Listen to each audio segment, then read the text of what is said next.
तो स्वागत है आप लोगों का। वेलकम। तो कैसे हैं आप लोग? आशा करते हैं कि आप लोग अच्छे होंगे एवं अपना पढ़ाई जो है वो कर रहे हो। तो चलिए, बिना समय गंवाए जो हम अपने मॉडर्न हिस्ट्री के सिलेबस को जो है शुरू करते हैं। तो मॉडर्न हिस्ट्री में मैंने आप लोगों को अभी तक क्या क्या पढ़ा दिया है? मॉडर्न हिस्ट्री यानी कि आधुनिक इतिहास।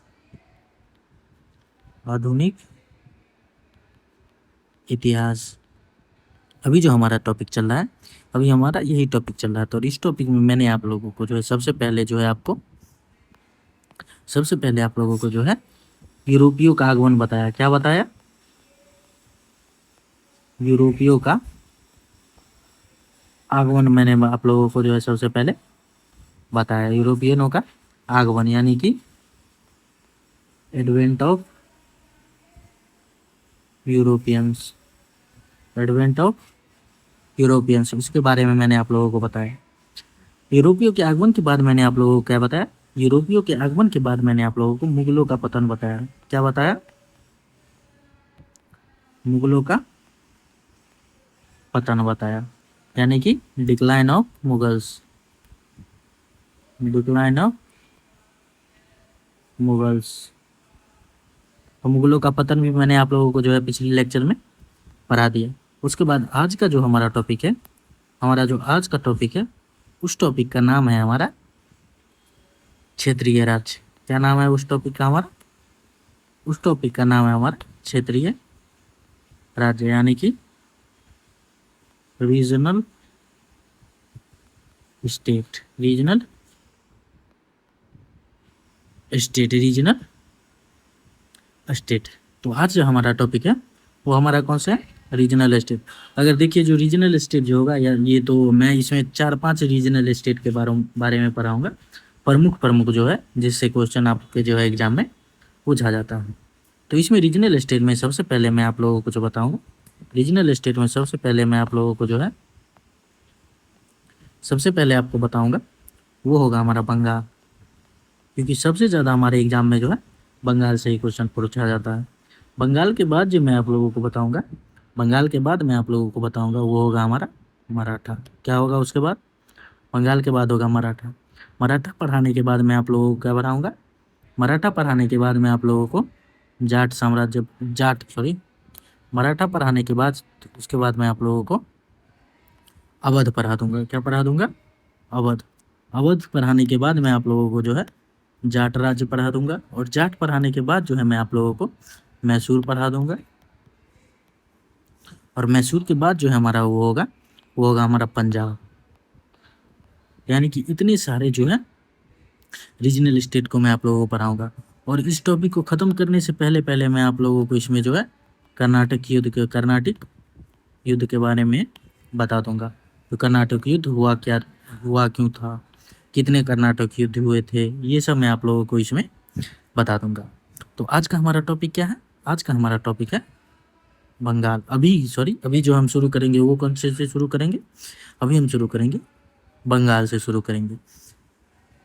अगर बात किया जाए जो क्षेत्रीय राज्य यानी कि रीजनल स्टेट का उदय क्यों होता है, यानी कि क्या कारण है जिस कारण से जो है मुगलों से जो है धीरे धीरे क्षेत्रीय राज्य निकले।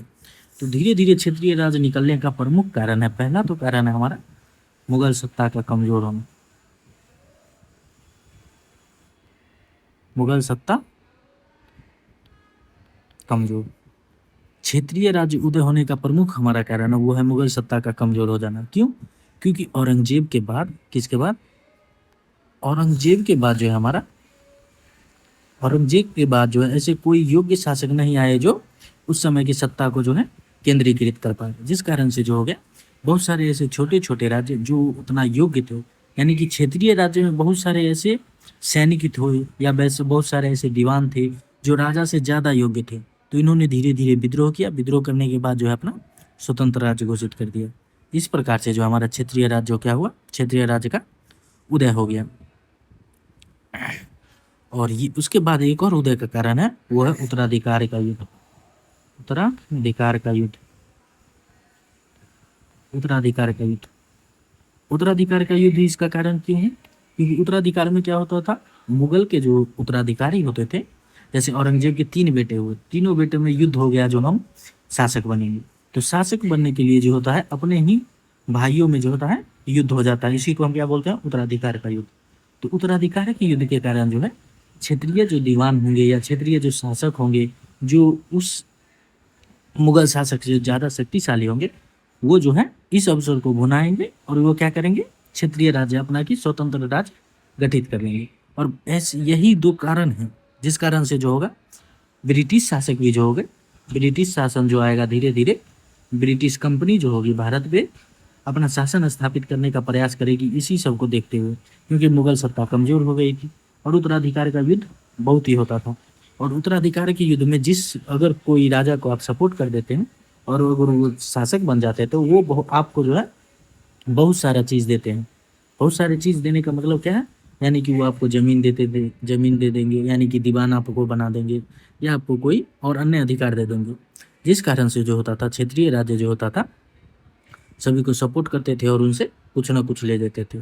तो क्षेत्रीय राज्य के उदय का प्रमुख बहुत सारा कारण है क्षेत्रीय राज्य का उदय का, लेकिन आपसे जो है ये सब आपके बीपीएससी के एग्जाम में, यूपीएससी के एग्जाम में आपसे पूछा जाएगा जब आपका कॉन्सेप्चुअल क्वेश्चन पूछा जाएगा।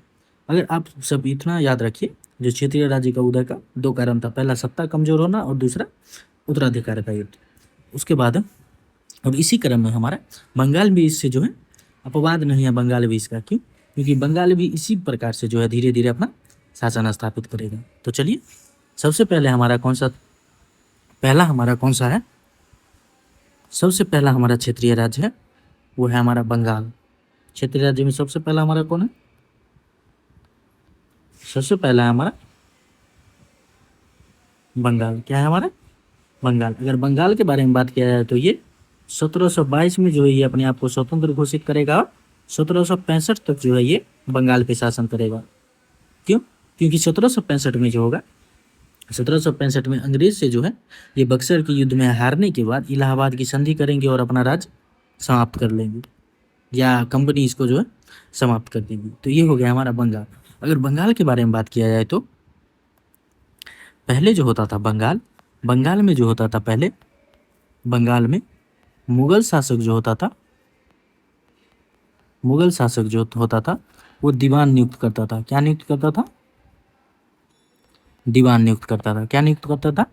दीवान जो है मुगल शासक नियुक्त करता था, जो आप जाइए और वहाँ से राजस्व लेकर के जो है आप यहाँ केंद्र में जमा करवाइए। इसलिए जो है मुगल शासक वहाँ दीवान नियुक्त करता था। और आगे चल के जो है जब मुगल शासक में उत्तराधिकार का युद्ध होने लगेगा, मुगल सत्ता कमजोर हो जाएगी, तब यही दीवान जो है अपना स्वतंत्र राज्य बना लेगा। क्या बनाएगा?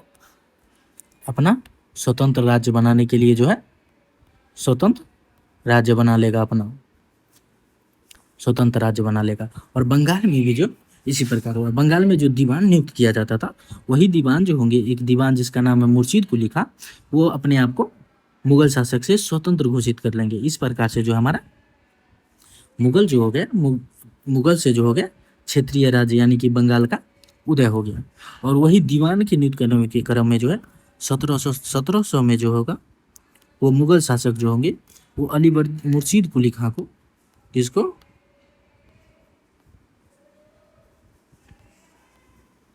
मुर्शीद कुली खां को ये क्या करेंगे? दीवान नियुक्त करेंगे। मुर्शीद कुली खां को दीवान नियुक्त करेंगे 1700 में मुर्शीद कुली खां को। और आगे चल के जो यही मुर्शीद कुली खां यानी कि आगे चल के यानी कि 1722 तक आते आते 1722 में जो ये होगा ये अपने आप को स्वतंत्र कर लेगा, यानी कि अपने आप को स्वतंत्र घोषित कर लेगा। अपने आप को स्वतंत्र घोषित किया,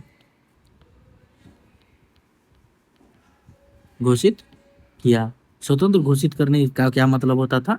जो अब जो होगा हमारा प्रशासन वो हम ही चलाएंगे, यानी कि बंगाल का प्रशासन अब मुर्शीद कुली खां के द्वारा चलाया जाएगा, न कि मुगल सत्ता के द्वारा।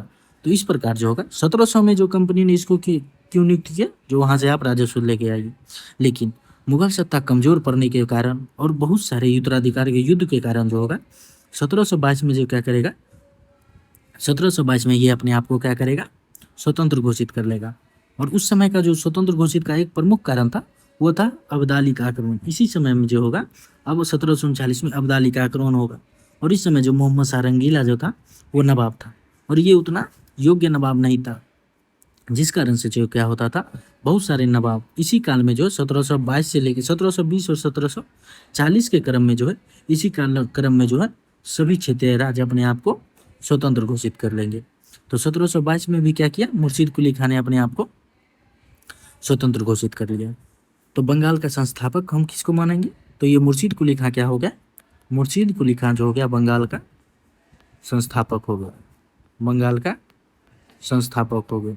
तो बंगाल का संस्थापक कौन था, क्षेत्रीय राज्य में बंगाल का संस्थापक मुर्शीद कुली खां था, बंगाल का संस्थापक। और इसने जो है मुर्शीद कुली खां ने जो है राजधानी परिवर्तन किया। क्या किया, राजधानी परिवर्तन किया। राजधानी कहाँ से कहाँ परिवर्तित किया, पहले राजधानी था ढाका, पहले राजधानी था ढाका, यानी कि वर्तमान बांग्लादेश का जो राजधानी है वहाँ ढाका से इन्होंने जो है राजधानी को मुर्शिदाबाद स्थानांतरित किया। कहाँ किया स्थानांतरित, मुर्शिदाबाद स्थानांतरित किया। क्यों, क्योंकि ढाका जो राजधानी वो मुगलों के द्वारा अपने सहयोग के लिए बनाया गया था, अपनी सुरक्षा के लिए बनाया गया था, अपनी सहायता के लिए बनाया गया था। लेकिन मुर्शिदाबाद जो है मुर्शीद कुली खां अपने जो होंगे अपने सुविधा के लिए जो है मुर्शिदाबाद को वो अपना राजधानी बनाएंगे। तो इन्होंने क्या किया, राजधानी परिवर्तन किया, कहाँ, ढाका से मुर्शिदाबाद लेके आए। और ये जो होगा ये जागीर को जो है खालसा में बदलेगा। जागीर को क्या करेगा, जागीर को खालसा में बदलेगा। जागीर क्या होता है, जागीर होता है जमींदारों को दिया जाने वाला भूमि, और खालसा क्या होता है, खालसा होता है राजा के पास रखा भूमि, राजा के नियंत्रण में रखा भूमि। जागीर मतलब होता है जमींदार को दिया जाने वाला भूमि, जमींदार मालिक, और खालसा मतलब राजा जो होता है, राजा मालिक होता था। तो इसने क्या किया, जागीर से जो है भूमि को खालसा भूमि में बदला, जागीर को खालसा में बदल दिया। जिस कारण से क्या हो जाएगा, जागीर को खालसा में बदलने के कारण जमींदार विरोध करने लगेंगे, जो नहीं आपने हमारा स्वतंत्रता छीन लिया। तो इसलिए जो क्या करेंगे, जमींदार विद्रोह भी करेंगे, जमींदार विद्रोह करेंगे। और जमींदार विद्रोह को इसने क्या किया, जमींदार विद्रोह को इसने दबाया, यानी कि समाप्त किया। समाप्त तो नहीं कह सकते, इन्होंने क्या, जमींदारी विद्रोह को क्या किया था, दबाया था। क्या किया था, जमींदारी विद्रोह को दबाया था। तो ये हो गए हमारे प्रमुख शासक, पहले शासक मुर्शीद कुली खां जो बंगाल के पहले नवाब बने। और इसी के बाद जो होंगे, इसी के बाद जो हमारा दूसरे शासक जो आएंगे उसके बाद है हमारा शुजाउद्दीन। कौन है, शुजाउद्दीन। शुजाउद्दीन मुर्शीद कुली खां के बाद जो है शुजाउद्दीन जो क्या होंगे, वो बंगाल के नवाब बनेंगे, बंगाल का नवाब बनेंगे। और ये शुजाउद्दीन जो है, ये जो शुजाउद्दीन है, ये शुजाउद्दीन क्या है, शुजाउद्दीन मुर्शीद कुली खां के दामाद है। शुजाउद्दीन कौन है, मुर्शीद कुली खां के, मुर्शीद कुली खां के दामाद है। शुजाउद्दीन कौन है, मुर्शीद कुली खां के दामाद है। और इन्होंने ही क्या किया, इन्होंने जो है बिहार की सूबेदारी प्राप्त की। इन्होंने क्या किया, बिहार की सूबेदारी प्राप्त की, बिहार की सूबेदारी प्राप्त की। और सूबेदारी, बिहार की सूबेदारी यानी कि बिहार से राजस्व वसूलने का अधिकार जो इसने प्राप्त किया। और बिहार का राजस्व वसूलने का अधिकार तो प्राप्त कर दिया, लेकिन इसको उछला कैसे जाए, यानी कि राजस्व को वसूला कैसे जाए। तो इसने जो है मुर्शीद कुली खां ने जो है अलीवर्दी खां को, अलीवर्दी खां को क्या किया, अलीवर्दी खां को जो है इसने सूबेदार बनाया। और अलीवर्दी खां को बिहार का क्या किया, सूबेदार बना दिया। तो ये हो गए हमारे शुजाउद्दीन। मैं जो आप लोगों को जो है इसमें ब्रीफ में बता रहा हूँ जो कौन कौन से शासक इन्होंने कौन कौन से काम किए। और आपके एग्जाम में मात्र इतना है, इतना अगर पढ़ लेते हैं बहुत अच्छा तरीके से तो आपका जो एग्जाम वो क्लियर होने की बहुत प्रबल संभावना है। और शुजाउद्दीन के बाद जो होंगे शासक, शुजाउद्दीन के बाद जो शासक आएंगे उनका नाम है सरफराज खान। कौन नाम है, क्या नाम है, सरफराज खान। और ये सरफराज खान जो है, ये सरफराज खान एक अयोग्य शासक है, यानी कि ये शासन करने में योग्य नहीं है, यानी कि ये क्या है, ये एक अयोग्य शासक है। तो याद कीजिए, मैं आप लोगों को बता रहा था, कब बताया था? प्राचीन भारत में मैंने आप लोगों को बताया था, जो अगर कोई भी अयोग्य शासक आएगा उसकी हत्या करके कोई और क्या हो जाएगा, कोई और जो है इसको या तो हत्या कर देगा या किसी युद्ध में उसको हरा करके कोई दूसरा नवाब बन जाएगा। तो इसने जो है ये एक अयोग्य शासक था, लेकिन इसने उपाधि क्या लिया था? इसने उपाधि जो लिया था वो लिया था आलम उद्दौला। क्या उपाधि लिया था? आलम उद्दौला। आलम उद्दौला। आलम उद्दौला की उसने क्या की? उपाधि ली थी। और जो है अयोग्य शासक होने के कारण जो है इसका जो इसके शासनकाल में जो है युद्ध छिड़ते ही रहता था। उसमें एक युद्ध था गिरिया का युद्ध। क्या नाम है? उसमें युद्ध है गिरिया का युद्ध। और इस गिरिया के युद्ध में जो है यही अलीवर्दी खान, जिसको जो है शुजाउद्दीन ने क्या किया था? बिहार का सूबेदार बनाया था। ये बहुत ही योग्य शासक था, यानी कि योग्य व्यक्ति था अलीवर्दी खान। और इसी जो क्या इन्हीं ने यही जो है अलीवर्दी खान जो है गिरिया के युद्ध में सरफराज खां को हरा देगा। यानी कि अलीवर्दी खां को क्या करेगा? अलीवर्दी खां सरफराज खां को हरा देगा। सरफराज खां को हरा देगा। अलीवर्दी खां क्या करेगा? सरफराज खां को हरा देगा। और हराने के बाद जो है ये खुद को जो है बंगाल का नवाब घोषित कर देगा। और इसी गिरिया की युद्ध को जो है बंगाल की प्रथम क्रांति बोलते हैं। क्या बोलते हैं? बंगाल की प्रथम क्रांति। प्रथम क्रांति क्यों बोलते हैं? क्योंकि इसी से जो है इस प्रथा का शुरू हुआ, जो आप किसी को हरा कर जो है कोई योग्य व्यक्ति जो उस वंश में नहीं है, शासक के वंश में नहीं है, लेकिन वो भी जो है क्रांति करके अपना शासक बन सकता है। तो इसलिए क्या बोला जाता है? इसको बंगाल की प्रथम क्रांति बोला जाता है। और सरफराज खां के बाद जो है कौन शासक बनेगा? तो सरफराज खां के बाद जो है हमारा अलीवर्दी खां शासक बनेगा। कौन शासक बनेगा? अलीवर्दी खां। अलीवर्दी खां क्या करेगा? अलीवर्दी खां जो है नवाब बनेगा। और इसने जो है मोहम्मद शाह से जो है इस समय जो है मुगल शासक कौन था? मोहम्मद शाह रंगीला। तो इसने क्या किया? मोहम्मद शाह से मान्यता प्राप्त की। मोहम्मद शाह से क्या किया? मान्यता प्राप्त किया, जो हम जो है स्वतंत्र शासक बन के अपना साम्राज्य जो है चलाना चाहते हैं। तो इसने क्या किया? मोहम्मद शाह से मान्यता प्राप्त किया। और अलीवर्दी खान ने क्या किया था? दुर्गीकरण का विरोध किया था। दुर्गीकरण का विरोध किया था। दुर्गीकरण क्या होता है? दुर्गीकरण होता है मतलब चारों तरफ दीवार लगाना, यानी कि घेराबंदी करना। मान लीजिए आपका ये महल है और इस महल के चारों तरफ आप क्या कर रहे हैं? घेरा लगा रहे हैं या बाउंड्री बना रहे हैं। बाउंड्री बनाना मतलब दुर्गीकरण करना। और यही अलीवर्दी खान ही जो है यूरोपीय, आप एक प्रसिद्ध कथन सुनते होंगे, जो यूरोपीय मधुमक्खी की तरह है। तो अलीवर्दी खान ने यूरोपीय की तुलना मधुमक्खी से की है। यूरोपियों को जो है इन्होंने मधुमक्खी बोला है। क्या बोला है इन्होंने यूरोपियों को? मधुमक्खी बोला है यूरोपियों को। और मधुमक्खी के रूप में इन्होंने जो है इस यूरोपियों को चिन्हित किया है। और बोला है जो अगर यूरोपियों को आप कुछ नहीं करेंगे, यानी कि अगर आप मधुमक्खी को कुछ नहीं करेंगे तो मधुमक्खी शहद दे देगी, लेकिन अगर आप उसको छेड़िएगा तो काट काट के जो है आपको खत्म कर देगी। तो ये थे हमारे अलीवर्दी खां। और अलीवर्दी खां के बाद जो हमारा शासक होंगे, अलीवर्दी खां के बाद जो शासक होंगे वो होंगे सिराजुद्दौला। क्या होंगे? सिराजुद्दौला। अलीवर्दी खां के जो बाद शासक आए वो उनका नाम है सिराजुद्दौला। क्या नाम है? सिराजुद्दौला। और सिराजुद्दौला जो 1756 में गद्दी पर बैठेंगे। कब बैठेंगे? 1756 में गद्दी पर बैठेंगे। 1756 में वो गद्दी पर बैठे। और 1756 से ही जो है इनके विरुद्ध जो है ये एक अयोग्य शासक थे। ये कौन थे? यह एक अयोग्य शासक थे। अयोग्य शासक थे, जिसके कारण जो है इनके सगी संबंधी ही क्या करेंगे? इनको विरुद्ध जो है षड्यंत्र शुरू कर देंगे। क्या शुरू कर देंगे?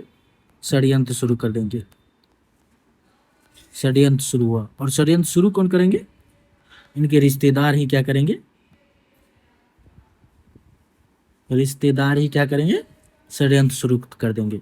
और इसके बाद जो है ये रिश्तेदार को जो है षड्यंत्र शुरू करेंगे रिश्तेदार। और षड्यंत्रकारी को जो है अंग्रेज पनाह देगा। अंग्रेज क्या करेगा? षड्यंत्रकारी को जो है अंग्रेज सुरक्षा देगा। जो आप षड्यंत्र करने राजा के विरुद्ध आप षड्यंत्र करिए, हम आपके साथ हैं। तो इसी कारण से जो है राजा और सिराजुद्दौला यानी कि नवाब और अंग्रेज के बीच जो है मनमुटाव हो गया। मनमुटाव यानी कि दोनों के बीच जो है विवाद उत्पन्न हो गया।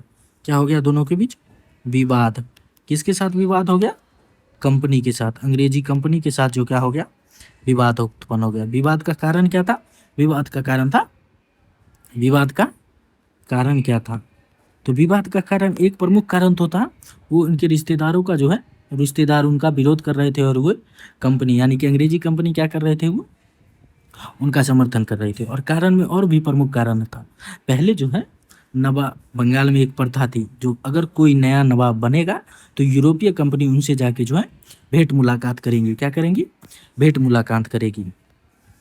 और इसी के बाद जो है, लेकिन भेंट मुलाकात करेगी, उस समय ये नियम था। लेकिन सिराजुद्दौला जब नवाब बने तब ये कंपनी जो है भेंट करने के लिए जो है शासक के पास नहीं आए, यानी कि ये मिलने नहीं आए, मिलने नहीं आए। तो इस कारण से भी जो है राजा नाखुश थे, यानी कि नवाब नाखुश थे। और दस्तक का जो है ये दुरुपयोग कर रहे थे। क्या कर रहे थे?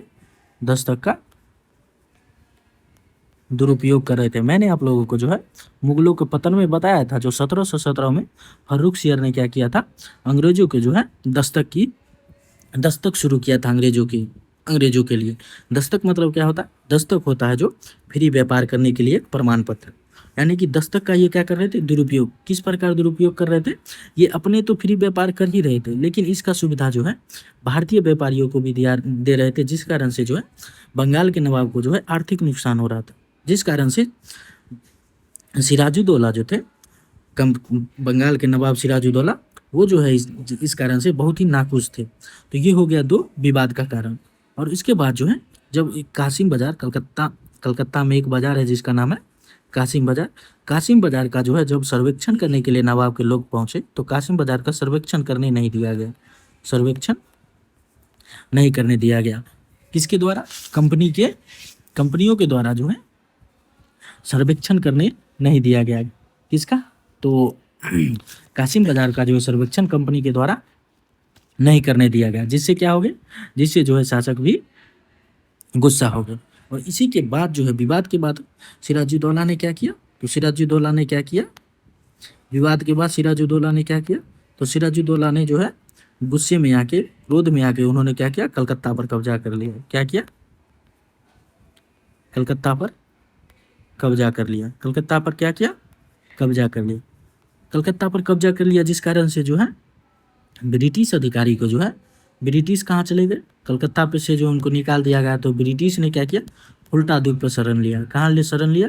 तो ब्रिटिशों ने जो है फुल्टा द्वीप पर जाके जो है फुल्टा द्वीप पर शरण लिया। फुल्टा द्वीप पर जाकर जो उन्होंने शरण लिया और वहाँ से उन्होंने जो है फुल्टा द्वीप से जो है ब्रिटिश अधिकारियों ने जो है क्लाइव को, मद्रास में पहले क्लाइव रहते थे, तो क्लाइव को जो है वहाँ से उन्होंने सूचना दिया, जो बंगाल पे जो है शासक ने नियंत्रण कर लिया, यानी कि नवाब ने जो है बंगाल पे नियंत्रण कर लिया है। तो फिर मद्रास से जो है क्लाइव के नेतृत्व में ब्रिटिश सेना जो है बंगाल की ओर अग्रसर होंगी। तो इन्होंने क्या किया? पहले कलकत्ता पर कब्जा कर लिया। फिर इन्होंने क्या किया? फिर ये जो है कासिम बाजार और फोर्ट विलियम पर भैया क्या कर लेंगे? अधिकार कर लेंगे। यानी कि कासिम बाजार, फोर्ट विलियम, ये सब पर जो ये क्या करेंगे? नियंत्रण कर लेंगे। और कलकत्ता पर जब इन्होंने नियंत्रण किया था तो कलकत्ता पर नियंत्रण करने के बाद जो है इनका जिम्मेदारी किसको दी थी? इसका जिम्मेदारी मानिक चंद को दिया था। किसको दिया था? इसका जिम्मेदारी जो है मानिक चंद को दिया था। लेकिन ये ब्रिटिश अधिकारी ने जो है क्लाइव को भी सूचित कर दिया था जो बंगाल पे नियंत्रण हो चुका है। और इसी नियंत्रण के दौरान ही जो है एक प्रमुख कारण माना जाता है, जो क्लाइव ने जो है आक्रमण किया बंगाल पे, उसका एक कारण माना जाता है काल कोठरी की घटना। क्या माना जाता है? काल कोठरी की घटना। और ये काल कोठरी की घटना है क्यों? तो काल कोठरी की घटना जो है एक ब्रिटिश अधिकारी थे जिनका नाम था हॉलवेल। क्या नाम था? हॉलवेल नामक ब्रिटिश अधिकारी ने जो काल कोठरी की घटना के बारे में बताया, यानी कि हॉलवेल ने बताया। तो हॉलवेल ने क्या बताया? जब कंपनी जो है कलकत्ता पे नियंत्रण कर रही थी, तो उन्होंने जो है सभी अंग्रेज अधिकारी, यानी कि उस समय जो शायद 30 या 32 अंग्रेज अधिकारी थे, उसको जो है इन्होंने क्या किया, एक कमरा में बंद कर दिया। क्या किया, कमरा में बंद कर दिया। और जब उसके बाद जब कमरा को खोला गया, यानी कि बहुत दिनों के बाद जब कमरा को खोला गया, तो शायद उनमें केवल एक ही जीवित रहे। कौन जीवित रहे, एक ही लोग जो है इसमें जीवित रहे। और वो एक लोग कौन थे, तो वो एक थे हॉलवे। इसीलिए जो है उन्होंने काल कोठरी की घटना के बारे में बताया था। और यही एक प्रमुख कारण माना जाता है जिस कारण से जो है अंग्रेज जो है बंगाल के नवाब से जो है प्रतिशोध लेने के लिए प्रेरित हो गए। लेकिन इसका कोई साक्ष्य नहीं मिलता है अभी तक। तो ये केवल इतिहास के पुस्तक यानी कि बिपिन चंद्र जो है वो इसी घटना के बारे में उल्लेख करते हैं। तो कलकत्ता पे नियंत्रण के दौरान एक तो ये प्रमुख घटना हुई कालकोठरी की घटना, और दूसरा घटना हुआ जब जो है कलाय मद्रास से आकर के जो है कलाय बंगाल पर आए, बंगाल तक आए, यानी कि कलकत्ता जब आए, तो उन्होंने क्या किया, मानिक चंद को पैसा दिया। मानिक चंद को पैसा देकर जो है पैसा देकर क्लाइव ने कलकत्ता अपने अधिकार में ले लिया। क्या किया, कलकत्ता पर अधिकार कर लिया। कलकत्ता पर क्या किया, कलकत्ता पर अधिकार कर लिया। और उसके बाद जो है कलकत्ता पर अधिकार करने के बाद जो है वो सभी और बहुत सारे अधिकारी थे जिसको जो है राजा के खिलाफ भड़काए और उस राजा को हटाने का वो षड्यंत्र रचने लगे, जिस कारण से जो है राजा को शायद तो उसके बाद जब ये कलकत्ता पर नियंत्रण चला गया, तो कलकत्ता पर नियंत्रण चले जाने के बाद जो है नवाब ने जो है कंपनी से जो फिर एक संधि की जिसका नाम है अलीनगर की संधि। क्या नाम है उस संधि का, तो उस संधि का नाम है अलीनगर की संधि। और अलीनगर की संधि कब हुआ था, फरवरी जो है 1757 में जो है अलीनगर की संधि हुई थी। कब हुई थी, फरवरी 1757 में अलीनगर की संधि हुई थी। और इसमें जो है फिर से दस्तक प्रणाली शुरू की गई। क्या किया गया, दस्तक प्रणाली शुरू किया गया। कंपनी ने जो है 1.5 करोड़ रुपया जो है शासक कंपनी को दिए। तो इस प्रकार से जो अलीनगर की संधि की गई। लेकिन ये जो कालकोठरी की घटना हो गई उसी को लेकर जो अंग्रेज अभी भी आहत थे, और बहुत सारे अभी भी ऐसा काम कर रहे थे जिससे जो है नवाब में और उनके बीच जो है विवाद अभी भी बना हुआ था। और उसी के बाद जो है धीरे धीरे आते आते दोनों के बीच जो है युद्ध शुरू हो गया। और उसी युद्ध का नाम है हमारा पलासी का युद्ध। क्या नाम है, पलासी का युद्ध। और ये पलासी का युद्ध कब हुआ था, तो 23 जून 1757 को जो है बंगाल के पलासी नामक स्थान पे हुआ था, जिस कारण से इसको पलासी का युद्ध बोला जाता है। और पलासी के युद्ध में जो है आमने सामने कौन कौन थे, तो आमने सामने एक तरफ थे ब्रिटिश थे और एक तरफ जो थे वो थे सिराजुद्दौला। कौन थे, एक तरफ सिराजुद्दौला। ये दोनों जो है आमने सामने थे। और ब्रिटिश के जो है ब्रिटिश का नेतृत्व कौन कर रहे थे, तो ब्रिटिश का नेतृत्व जो है वो क्लाइव कर रहे थे। और सिराजुद्दौला जो है बंगाल का नेतृत्व कर रहे थे। कौन कर रहे थे, सिराजुद्दौला बंगाल का नेतृत्व कर रहे थे। और सिराजुद्दौला को ये नहीं पता है जो इनके अधिकारी जो है अंग्रेज से जाके मिल गए हैं। और ब्रिटिश के साथ जो और कौन कौन थे, अप्रत्यक्ष रूप से, यानी कि अमीर चंद थे। कौन कौन थे, अमीर चंद थे, जगत सेठ थे, और उसके बाद मीर जाफर भी थे, मीर जाफर भी थे। और जब ये युद्ध शुरू हुआ तो ये तीनों लोग जो हैं यानी कि अमीर चंद, मीर जाफर, ये सब जो है सिराजुद्दौला के साथ थे। लेकिन युद्ध में इन्होंने क्या किया, युद्ध में इन्होंने लड़ने से ही मना कर दिया। यानी कि सोचिए पलासी के मैदान में जाके वहाँ इन्होंने क्या किया, लड़ने से मना कर दिया, जिस कारण से बहुत ही आसानी से जो है ब्रिटिश जो है यानी कि क्लाइव जो है सिराजुद्दौला को हराते हैं। और उसके बाद जो है सिराजुद्दौला के जो है हत्या कर दी जाती है। और सिराजुद्दौला की हत्या कौन करते हैं, तो मीरन जो है, मीरन नामक एक अधिकारी थे, उन्होंने क्या किया, सिराजुद्दौला की हत्या कर दी। और सिराजुद्दौला की हत्या करने के पश्चात जो है मीर जाफर को नवाब बनाया गया। इसके बाद जो है किसको नवाब बनाया गया, तो हत्या के पश्चात जो है मीर जाफर को नवाब बनाया गया। क्योंकि मीर जाफर ने जो है कंपनी को जो है सहायता दिया था, इसलिए मीर जाफर को क्या किया, कंपनी ने नवाब बना दिया। और कंपनी को नवाब बनने के बदले में मीर जाफर ने कंपनी को 24 परगना की जमींदारी दे दी। किसकी जमींदारी देगी, 24 परगना की जमींदारी दे दी। 24 परगना की क्या की, 24 परगना की इसने जमींदारी दे दी, किसको, कंपनी को। लेकिन 1760 तक आते आते 1760 में एक और अप्रत्याशित घटना हुई। 1760 में जो है मीर कासिम नामक एक शासक, मीर कासिम नामक एक व्यक्ति थे, मीर कासिम एक व्यक्ति था। उन्होंने कंपनी को क्या बोला, उन्होंने कंपनी को बोला जो आप हमें शासक बनाइए, मैं आप लोगों को जो है 60 लाख रुपया दूंगा और क्या करूंगा, 60 लाख रुपया दूंगा और बर्धमान और मेदिनीपुर और चटगांव की जमींदारी भी दूंगा। बर्धमान, मेदिनीपुर और चटगांव की जमींदारी भी दूंगा। तो इसी लोभ में जो आके जो है अंग्रेज का तो मुख्य कारण था पैसा अर्जित करना, किसी प्रकार से उनको पैसा है।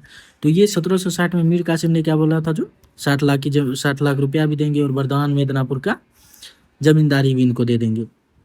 तो जिस कारण से जो है 1760 में क्या किया गया, 1760 में मीर कासिम फिर से क्या किया, मीर जाफर को हटा करके जो है मीर कासिम को नवाब बनाया गया, मीर कासिम को नवाब बनाया गया। लेकिन मीर कासिम जो थे, मीर कासिम एक योग्य शासक था। मीर कासिम क्या था, मीर कासिम एक योग्य शासक था और ये कंपनी के अंदर काम नहीं करना चाहता, कंपनी के सहारे ये शासन नहीं करना चाहता था, ये खुद शासन करना चाहता था। जिस कारण से जो है इनका भी जो है और कंपनी के बीच मतभेद शुरू हो गया और बहुत सारे ऐसे इन्होंने कार्य किए जिस कारण से जो है कंपनी का मतभेद होना, जो है कंपनी और इनमें मतभेद होना स्वाभाविक था। पहला कार्य इन्होंने क्या किया, पहला कार्य इन्होंने राजधानी परिवर्तन कर लिया। क्या किया, राजधानी परिवर्तन कर लिया। और राजधानी परिवर्तन कहाँ से किया, तो राजधानी परिवर्तन मुर्शिदाबाद पहले बंगाल की राजधानी थी, मुर्शिदाबाद से इन्होंने क्या किया, मुर्शिदाबाद से राजधानी इन्होंने मुंगेर स्थापित कर दिया। यानी कि आधुनिक जो बिहार में मुंगेर है वहाँ उन्होंने क्या किया, राजधानी बना दिया। और इसी मुंगेर में क्या किया, इन्होंने फैक्ट्री के बंदूक कारखाना खोल दिया। मुंगेर में क्या किया, मुंगेर में ही बंदूक कारखाना स्थापित कर दिया। जिस कारण से क्या हुआ, फिर से जो है मुगल शासक, बंगाल के नवाब और कंपनी के जो है बीच गतिरोध उत्पन्न हो गया। यानी कि दोनों के बीच जो है भेदभाव, दोनों के बीच जो है मतभेद उत्पन्न हो गया। जिस कारण से जो है फिर से दोनों के बीच जो है युद्ध की स्थिति बनेगी। तो 1764 तक आते आते जो है दोनों के बीच इतना मतभेद हो जाएगा जो वो एक युद्ध का रूप ले लेगी। और 1764 में आते आते जो है बक्सर का युद्ध हो जाएगा। क्या हो जाएगा, बक्सर का युद्ध हो जाएगा। और बक्सर के युद्ध में जो है, और बक्सर के युद्ध से पहले ही कंपनी ने क्या किया था, कंपनी ने नवाब को, मीर कासिम को नवाब से हटा दिया था और मीर जाफर को जो है फिर से क्या किया था, मीर जाफर को फिर से नवाब बना दिया था। तो 1764 में जो है बक्सर का युद्ध हुआ, जिसमें जो है मीर कासिम नवाब से हटने के बाद जो वो अपने सहयोगी राज्य, यानी कि पहले वो अवध गए, अवध से उन्होंने क्या किया, अवध में उनको जो है शुजाउद्दौला मिले। कौन मिले अवध में, अवध में वो जो है, अवध में उनको मिले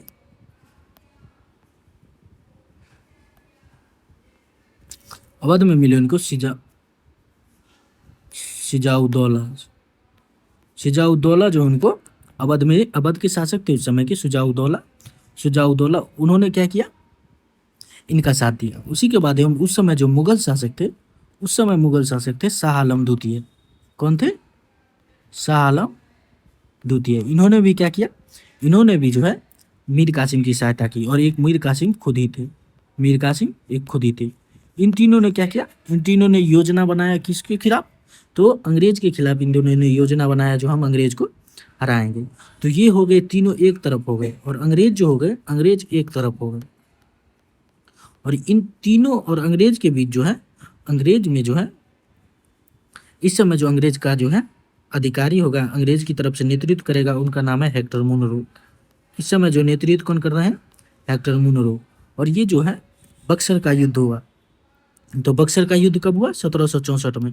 और क्यों हुआ, क्योंकि मीर कासिम जो एक योग्य शासक के रूप में अपना कार्य करना चाहता था, जिस कारण से जो है कंपनी और नवाब के बीच मतभेद हुआ और 1764 में आते आते बक्सर का युद्ध शुरू हो गया। और बक्सर के युद्ध में मीर कासिम ने अपने साथ शुजाउद्दौला अवध के नवाब और मुगल के शासक शाह आलम द्वितीय को अपने संग जोड़ लिया। और जब युद्ध हुआ तो युद्ध में जो है इन दोनों को जो है हार का सामना करना पड़ा, हार गए, ये तीनों क्या हो गए, हार गए। हारने के बाद जो मीर कासिम तो बंगाल छोड़ करके जो है दिल्ली चले गए। और एक समय जब ऐसे आया जब वो बहुत ही अत्यंत ही गरीबी और बहुत ही अत्यंत गरीबी में उनका क्या हो गया, जीवन चला और अंत में वो मृत्यु हो गया उनका। लेकिन अवध के नवाब और मुगल शासक, इन दोनों के बीच क्या किया, इन दोनों के बीच जो है संधि हुआ।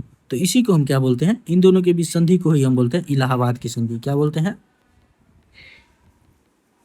इलाहाबाद की संधि। और इलाहाबाद की संधि दो लोगों से हुए, और तो इसीलिए इलाहाबाद की संधि कितनी होती है, दो संधि होती है इलाहाबाद की। फर्स्ट संधि जो होती है वो होती है 12 अगस्त 1965, 12 अगस्त 1765 को। और दूसरा संधि जो होता है वो होता है, सेकेंड संधि जो होगा वो होगा 16 अगस्त 1765 को। 12 अगस्त को जो संधि होगा, 12 अगस्त को संधि होता है, वो संधि होता है अवध के नवाब से। किससे होता है, 12 संधि को जो है अवध के नवाब से जो है संधि होता है। सॉरी, 12 अगस्त को जो है अवध के नवाब से नहीं होता है संधि, 12 अगस्त को जो है मुगल शासक से संधि होता है। किससे, मुगल शासक से संधि होता है। और मुगल शासक को क्या किया इन्होंने, तो मुगल शासक को जो है इन्होंने करा एवं इलाहाबाद का क्षेत्र दिया। क्या दिया, करा एवं इलाहाबाद का क्षेत्र दिया। और 26 लाख रुपए क्या किया, पेंशन दिया। 26 लाख रुपए पेंशन की बात की, 26 लाख रुपए पेंशन की बात की और इनके बीच संधि की। लेकिन अगर अवध के बारे में बात किया जाए, जो अवध शासक से इन्होंने क्या किया,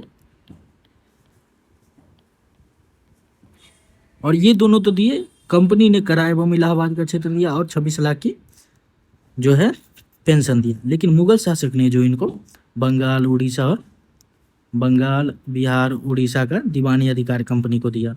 बंगाल, बिहार, उड़ीसा का दीवानी अधिकार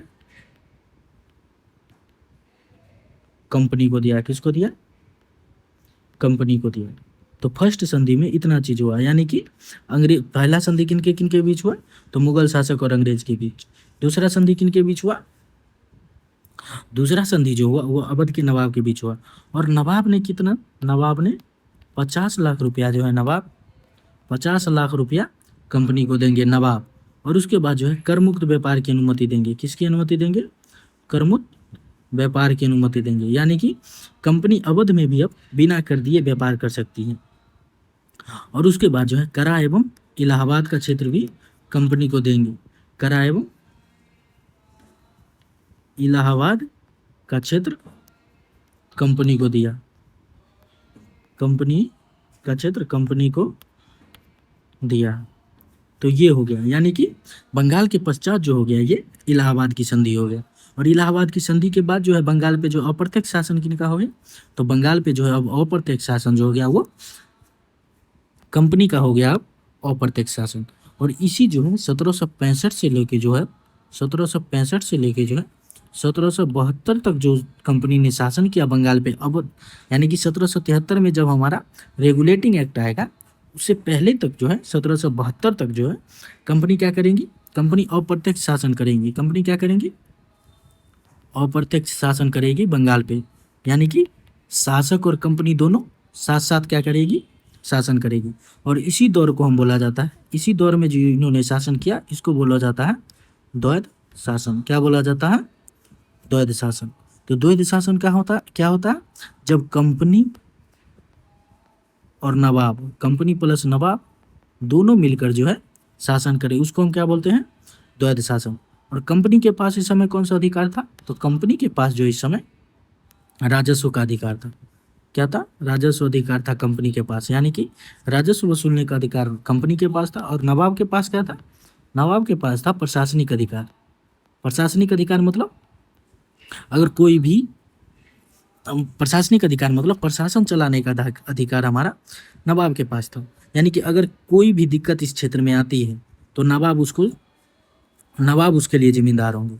लेकिन अगर राजस्व के क्षेत्र में अगर कोई राजस्व के जो है क्षेत्र में अगर कोई भी कमी आती है तो उसके लिए भी जो जिम्मेदार नवाब ही होंगे। लेकिन राजस्व का अधिकार यानी कि राजस्व वसूलने का केवल अधिकार था कंपनी के पास। ये जो है किसी के लिए उत्तरदायी नहीं थी, इसीलिए इसको बोला जाता है उत्तरदायित्व के बिना उत्तरदायित्व के बिना अधिकार और अधिकार के बिना उत्तरदायित्व, इसी काल को बोला जाता है, यानी कि द्वैध शासन काल को ही बोला जाता है। अगर बात किया जाए जो द्वैध शासन काल का प्रारंभ किसने किया, तो प्रारंभ जो है क्लाइव ने 1765 में प्रारंभ किया और अंत जो है 1772 में जो है उस समय के गवर्नर जनरल वो है गवर्नर जिनका नाम है वॉरेन हेस्टिंग। क्या नाम है? Warren Hastings. वो क्या करेंगे, इसका अंत करेंगे। तो ये हो गया हमारा क्षेत्रीय राज्य में पहला जो था हमारा बंगाल, उसके बारे में और उस द्वैध शासन के बारे में। सबसे लंबा टॉपिक हमारा यही है। इसके बाद एक और हमारा आएगा मराठा, तो उसके बारे में जो है आप लोगों को नेक्स्ट लेक्चर में बताऊंगा। तब तक के लिए धन्यवाद, थैंक यू। मिलते हैं हम आपसे नेक्स्ट लेक्चर में, तब तक के लिए पढ़ते रहिए। जय हिंद, जय भारत।